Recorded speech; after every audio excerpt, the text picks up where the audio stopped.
Welcome to the Cold Case Christianity broadcast, the only Christian case-making program hosted by a cold case homicide detective. J. Warner Wallace has been investigating cold case murders in Los Angeles County for over a decade. His work has been featured on Fox News, Court TV, and Dateline. For more information about Jim's work and the case for Christianity, please visit coldcasechristianity.com. Now, here's your host, J. Warner Wallace. Welcome back to Cold Case Christianity. I'm J. Warner Wallace. Today we're going to talk about something that might be a bit technical, but I think it's worth examining. And that is, how do we explain life in our universe?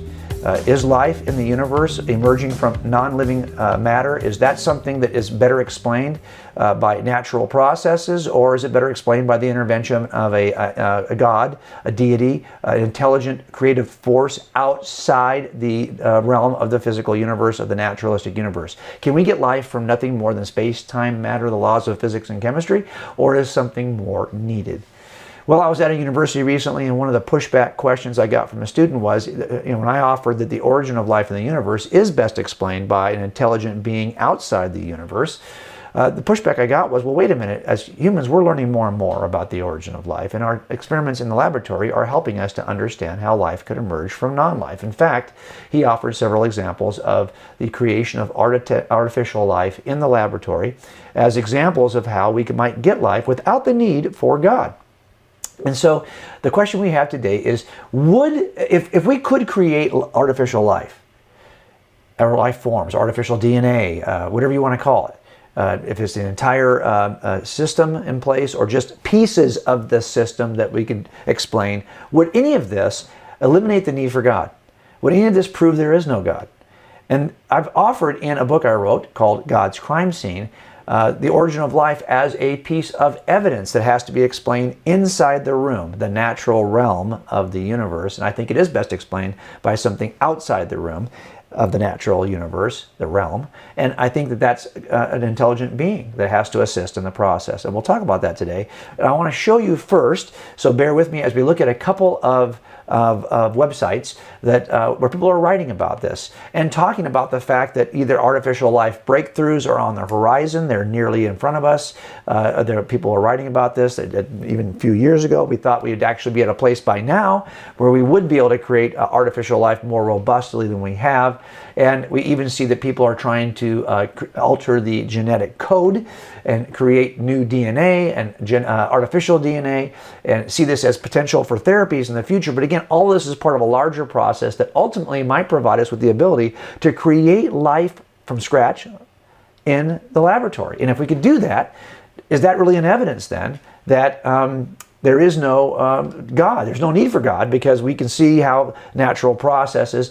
Let's ask this question. Do these experiments in the laboratory give us evidence that naturalism is sufficient to create life from non-life? That's something we have to address. So if you're starting to read these articles that are talking about artificial life and the creation of artificial life in the laboratory, I think it is fair for us to say, well, does that pose a threat to our Christian worldview? That's the question we're going to talk about after the break. So when we come back, we'll read an article in which this is described, artificial life is being created in the laboratory in a step-by-step process described very briefly, and then we'll kind of examine that article to see if there is any good reason to believe that there's any hope in explaining the origin of life from such experiments in the lab. We'll do that right after the break. Need a speaker for your next conference, retreat, training seminar, or church service? Jim travels around the country, making the case for the existence of God, the deity of Jesus, and the reliability of the Bible. He'd love to partner with you to create a powerful, transformational training experience. Just visit the Cold Case Christianity website and click the Book Me tab.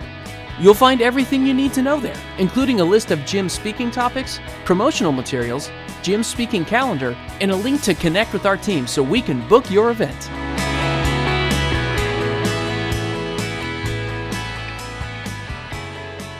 Connect with Cold Case Christianity on social media. Visit the Cold Case Christianity homepage and click the social media icons on the top right toolbar. Jim is active on Facebook and Twitter, posting the best apologetics articles from over 250 Christian blogs around the country. You'll also find links to Jim's Instagram, Pinterest, and Google Plus accounts, along with the link to the Cold Case Christianity YouTube page. Stay connected with Cold Case Christianity and become a better Christian casemaker. Okay, so now what we're going to do, we'll read an article that was posted online, so forgive me while I look off the screen to my computer here for a second. And it is written by the Washington Post about 7 years ago. So it's great because it's actually going to predict the creation of artificial life in the 3 to 10 year range, so we're right in that range right now.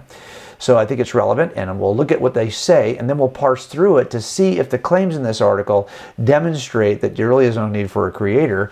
And you'll get a sense from reading the article with me or listening to it that really is the kind of the hope of the author and the people doing this work. It's written by Seth Bornstein, and it was written at the Washington Post online. The article is called Artificial Life Likely in 3 to 5 Years. Here's what he says. Around the world, a handful of scientists are trying to create life from scratch, and they're getting closer. Experts expect an announcement within 3 to 10 years from someone in the now little-known field of wet artificial life.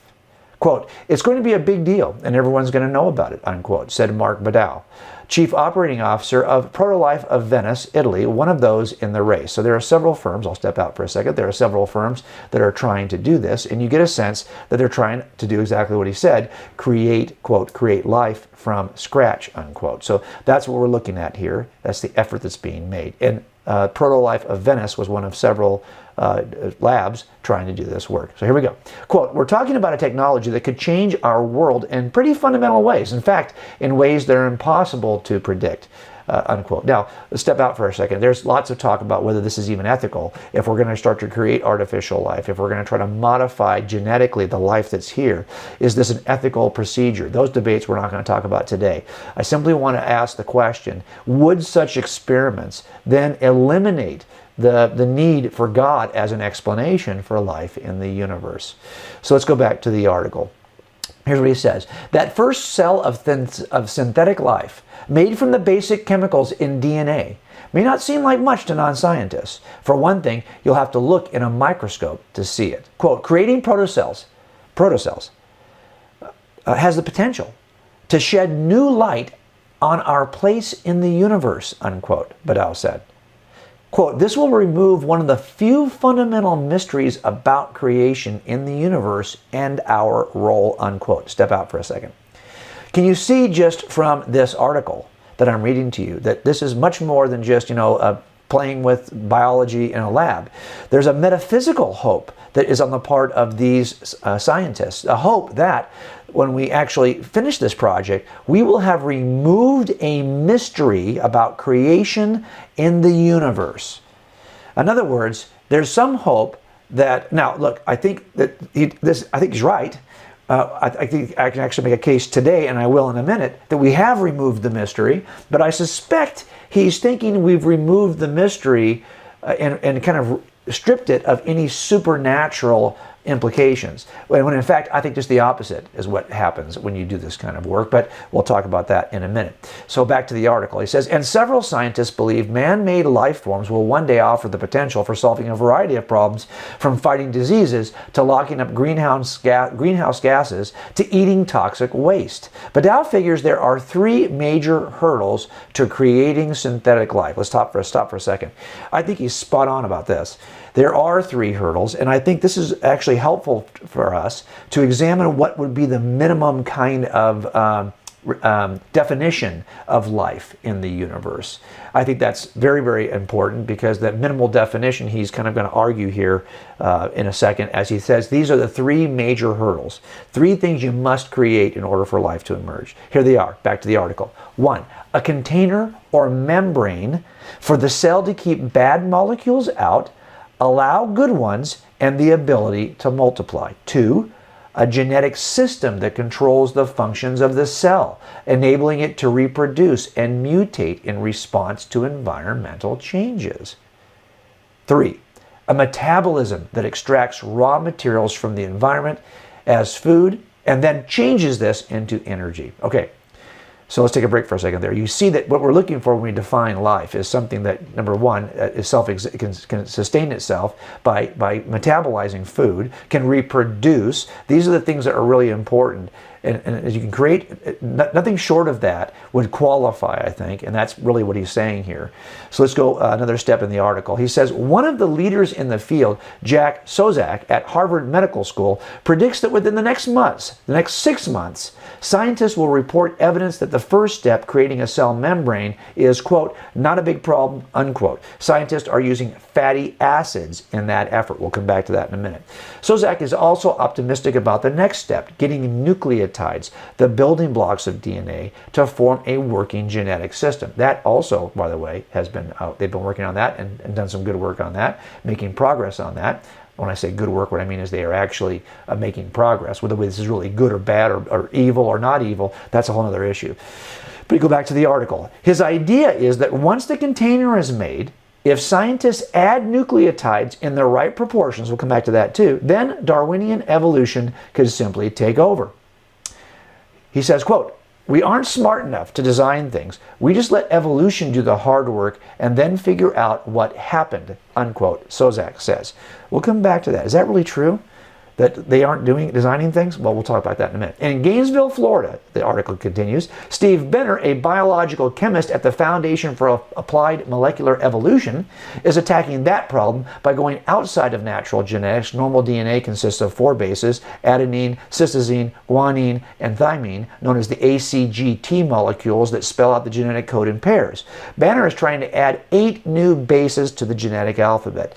Bedell said there are legitimate worries about creating life that could, quote, run amok, unquote, but there are ways of addressing it, and it'll be a very long time before that is a problem, he says.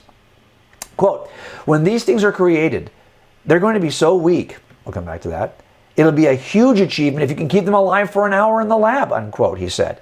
But, quote, them getting out and taking over, never in our imagination could this happen, unquote. All right, so that's the article we're going to look at because I think it brings up the same kinds of issues that I see in other articles. I think it hits all the points that are really relevant. And now when we come back from the break, we'll talk about if the points that are described in this article really make a case, which it seems to me that's really what they want to be able to offer, is that some form of naturalism and evolution is sufficient to explain the origin of life in the universe. Let's see if the work they're doing actually makes a case for that or if it makes a case for just the opposite. We'll do that right after the break. Welcome to the 1 Minute Apologist. We interview the world's leading apologists to provide credible answers to curious questions. Can we explain the origin of life from non-life? Yeah, I think detectives use this process where you use kind of investigative questions, right? You know, the what, where, when, how questions. And so if you ask those same questions about the origin of life, you see some really apparent problems from trying to explain the origin of life in our universe, unless, of course, we have an originator of life, a divine originator of life. For example, if you ask, well, where could it occur? Well, they've tried to locate it in the oceans, the origin of life, or on land, the origin of life, or in the atmosphere, the origin, or under the tectonic plates, or in space. Every one of these locations is insufficient to explain the origin of life, largely because there's this chicken and egg problem. You need the machines that build proteins to exist in order to build the proteins, but the machines themselves are built from proteins. There's always a chicken and egg problem about how at the smallest, most foundational, simplest levels of life we can get this thing to appear when you have this chicken and egg problem. But not only that, if you look at just the when did it occur? Well, it appears that life on our planet is it's just there's not enough time in the history of our planet to get the kind of complex life. You see life emerging on the planet very, very early. Even the most adamant scientist who's an atheist will have to point to life existing in a pretty robust form pretty early. So the problem you have is not a good when, not a good where. Of course, how? That's even the biggest issue. It turns out that all of life is driven by information. That's what conquers the chicken and egg problem. The information in the genome is what conquers all of this because it gives a complex set of instructions that are expected to be both heard and met. The problem is there's no example anywhere in history, as Stephen C. Meyer says, where information comes from anything other than an intelligent source. So the one question that seems to be missing out of the equation, when it's all a what, when, how, is the who question. Because who's can actually overcome all the problems in the other questions. But of course, nobody wants to ask the who question because that who ends up being the one thing we're trying to reject usually, which is the existence of a divine creator who could overcome the unlikely appearance of life in our universe.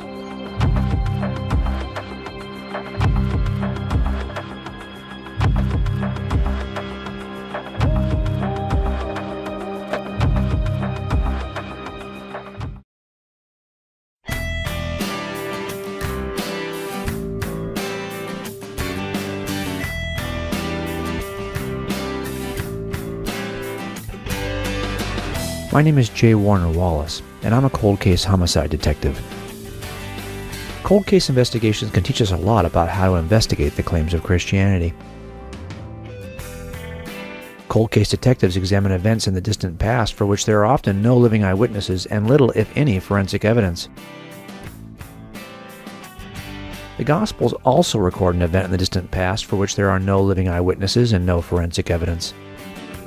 The skills I've learned as a cold case detective can help you determine if the Gospels are true. I'll teach you how to be a good detective. My new book, Cold Case Christianity, will provide you with 10 important principles known to all cold case detectives. I want to give you tools to help you examine the evidence and draw the most reasonable inference. Cold Case Christianity will help you to take these 10 principles of homicide investigations and apply them to the New Testament Gospels. Are the Gospel writers reliable eyewitnesses? Can they be trusted? Has their testimony been corrupted over the years? What can we conclude about Jesus from the Gospel eyewitness accounts? I want you to come away with fresh insight and the ability to articulate what you discover as you read the Gospels. If you're a Christian, I want you to have the confidence of a good detective. If you're a skeptic, I want to give you something reasonable to think about. I hope you'll read Cold Case Christianity to discover how evidence is examined and what this evidence tells us about Jesus. Take another look at the claims of Christianity from the perspective of a detective.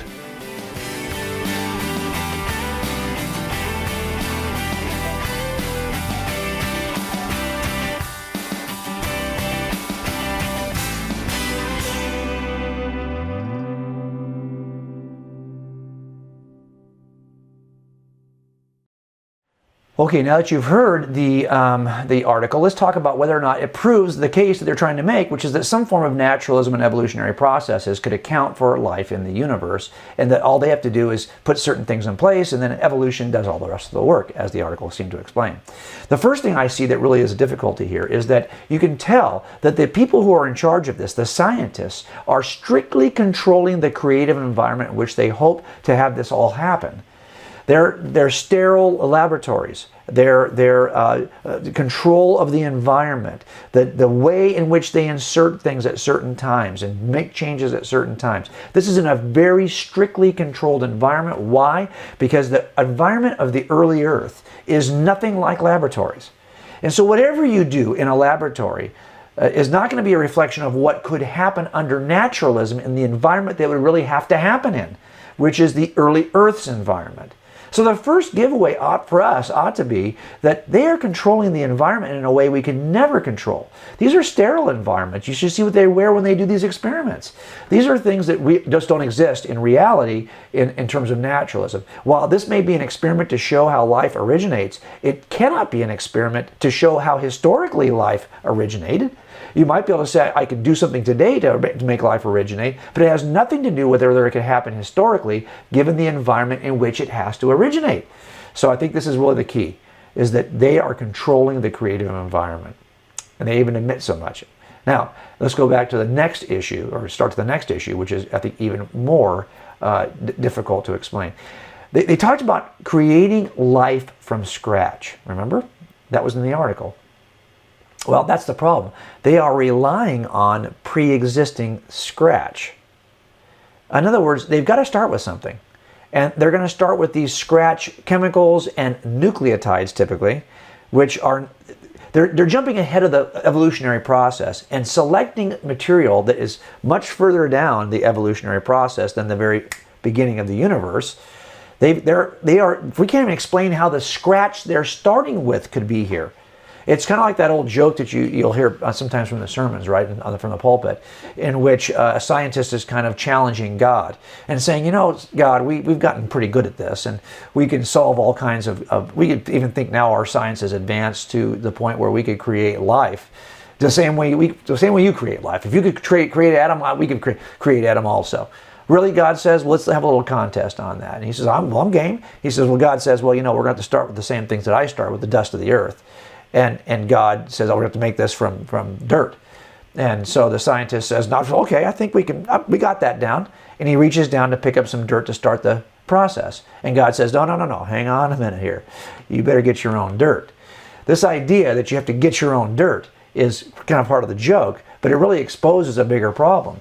It's absolutely true. Whatever we're starting with, we have to start with something, and we got to explain where that comes from. Now, this is the biggest problem we have, is that to jump into this process pretty far down the line of what would be required to even begin, that's the problem with their scratch. They're not really starting with scratch, because real scratch in the universe would be nothing. No amino acids, no nucleotides, none of the things they're starting with. But they want to jump into that process early. As a matter of fact, there's a good example of this when they talked about they're doing the work on the membrane. Remember, they talked about how they're building the shell of the system, the membrane that's going to protect all the activity in the membrane. And they've created this thing doing what? Well, they said they used fatty acids, remember? Well, that's the problem. Fatty acids themselves are pretty far down in that evolutionary process if you're going to claim evolution is responsible for this. As a matter of fact, where do you get these things from? Again, this is part of the scratch that they're going to say they're going to start with. This does not explain how we get fatty acids. But once you've got them, now you're going to start to use them in a certain way. Now, that's really important. So far, all we're talking about is just the stuff. You have to have a certain environment and certain kinds of scratch materials, and they're cheating in these areas. They are, number one, starting with an environment that you wouldn't have in the early earth, and number two, starting with materials, both the pre-existing scratch, got to get your own dirt, and two, fatty acids that you wouldn't have available to you to do this work.